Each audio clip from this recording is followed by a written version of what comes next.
Hi everyone, in this video we are going to see how to find the solution for two-sum problem. This is lead code problem number 1. Let's see how to solve this.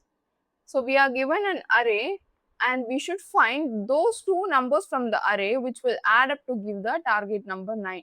See, we have 2 and 7 in the array. These two numbers, if we add them, we get the target number 9 as the answer. Our job is to return the indexes of these two numbers, not the number itself, but the indexes. So let's write the indexes. Index of 2 is 0 and index of 7 is 1. So we should print this. That's the job. Let's see how to do this.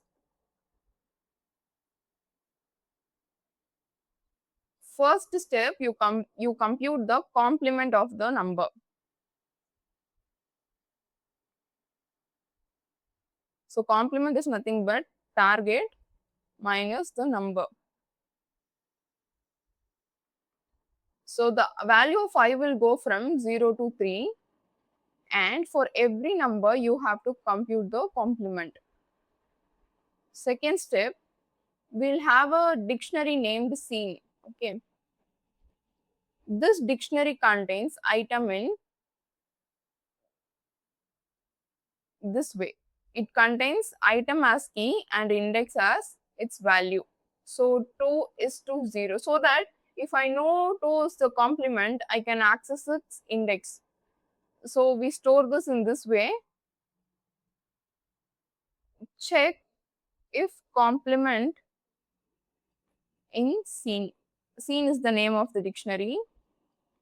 In case you find it, then print index. Print the index of the complement and the value of I, because this complement is one number and this number is the other number. On adding these two, you'll get target, right? So in case if this complement of the number is present in this dictionary, you will return this index along with its complement, by adding which you will get the target. So this complement will have index. See, for example, our number is 2 here. Okay, the complement of 2 is 7. We'll get 7. So 9 minus 2, we get 7. So if I find this 7 in the dictionary, what I do, I return the index I, also the index of this complement. The index of this complement may be somewhere in this dictionary. It will be 1. So I'll return this 1 along with the index 0. Okay. And in case if it is not present, the complement of the number is not present in the dictionary, I'll add that number to the dictionary. This number 2 will be added to the dictionary. How I'll add is scene of the number. So this is the key and this is the name of the dictionary, and I'll assign the value to this key, which is the index I. I'll demonstrate this to you.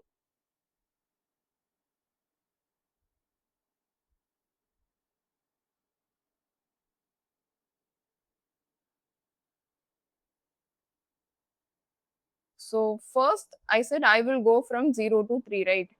So I is 0 first, and the number is, that is the element is 2.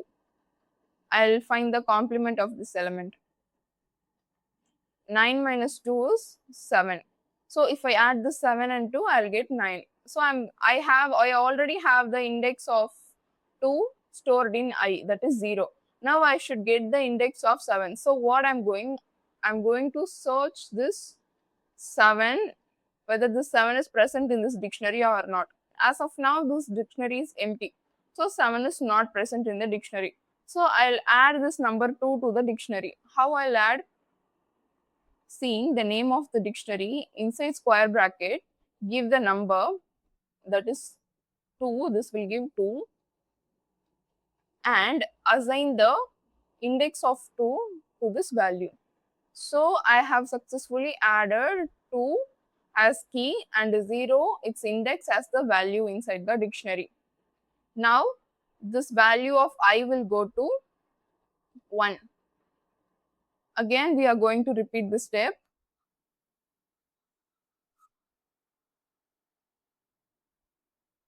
Now I'll get the number of I, the element is 7 in this case. Now compute the complement of 7. Complement of 7 is 9 minus 7 is 2. Now we have one number and its index. Now I should have the index of these two as well, so that I can add this 2 and 7 and get 9, and I can print its index. So I'm going to search for this 2 in this dictionary. Am I able to find 2 in this dictionary? Yes. So I also have its index. So what I'm going to do, I'm going to print the index of this complement 2 as well as this I. So print, how to print the index of 2? Scene is the name of the dictionary and complement 2 is the complement. So this will give the value 0, comma I. I is the index of this 7. So 0, comma 1. If I go to the index 0 and 1, and if I take those two numbers 2 and 7 and add them, I'll get the value 9. So I got the indexes of those two elements. Now, why hashing? Because why dictionary? Because see, I told you that this I goes from 0 to 3. Basically, it goes n times. N is the length of the array. So for every value of n, if I don't have this dictionary which use hashing technique, and in case let's say it has a array.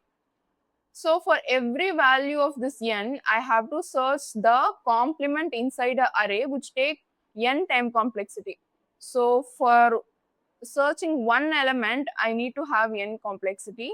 Again, to searching the second element, I have n complexity. Third element, n complexity.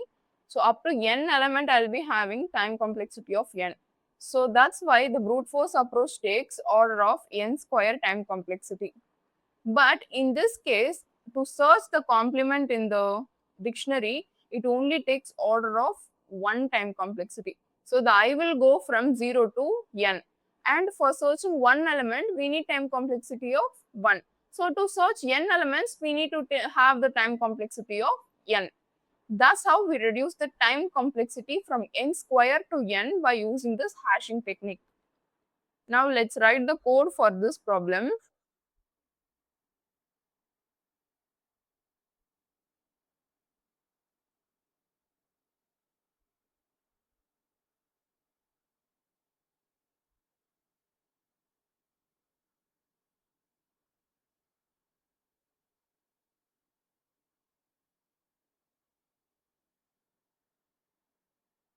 I'm going to write the code in Python because it is very easy to understand for beginners and everyone. In case if you are choosing any other language like C, Java, use this algorithm to write your code in your preferred language. Let's start. So I'll have my array first. This is my target number, and this is my dictionary C. First, I'll initialize the empty dictionary, and let's start the iteration for I in range len of nums. So the length of the array is 4. So this will go from 0 to 3 so that it travels every element. And if, and first find the complement. Complement is equal to target minus the number. So if complement present in scene, print scene of complement, comma I, and break. Otherwise, if this fails, the break will not happen, so the program continues. So you add the number into the dictionary in that case. How I'll add? Scene of the number and assign the index as value to this key.